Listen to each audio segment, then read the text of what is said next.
Telugu Desam party ప్రజాప్రతినిధులు ముఖ్య నేతలకు పార్టీ అధినేత ఏపీ ముఖ్యమంత్రి చంద్రబాబు నాయుడు కీలక సూచనలు చేశారు. ప్రభుత్వం అమలు చేస్తున్న పథకాలపై జరుగుతున్న తప్పుడు ప్రచారాలు సమర్థవంతంగా తిప్పికొట్టాలంటూ ఆదేశించారు. రాష్ట్ర ప్రభుత్వం ప్రతిష్టాత్మకంగా ప్రవేశపెట్టిన సూపర్ 6 పథకాల అమలు తీరు, ప్రజల నుంచి వస్తున్న స్పందనపై ముఖ్యమంత్రి చంద్రబాబు నాయుడు పార్టీ శ్రేణులతో సమీక్షా సమావేశం నిర్వహించారు.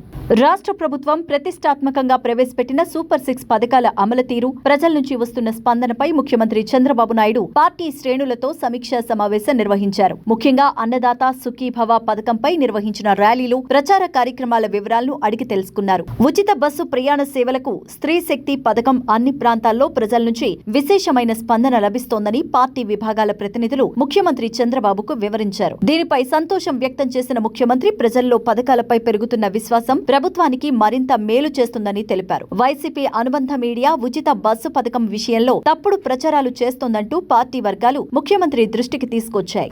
దీనిపై స్పందించిన చంద్రబాబు నాయుడు ఈ తప్పుడు ప్రచారాన్ని తిప్పికొట్టాలని, వాస్తవాలను ప్రజల్లోకి తీసుకువెళ్లాలని నేతలకు సూచించారు. పథకాల అమల్లో ఎమ్మెల్యేలు, మంత్రులు పూర్తి స్థాయిలో భాగస్వామ్యం కావాలని స్పష్టం చేశారు. ప్రజలతో మమేకం అవ్వడం ద్వారానే ప్రభుత్వ పథకాలకు విశ్వసనీయత పెరుగుతుందని చంద్రబాబు నాయుడు పేర్కొన్నారు.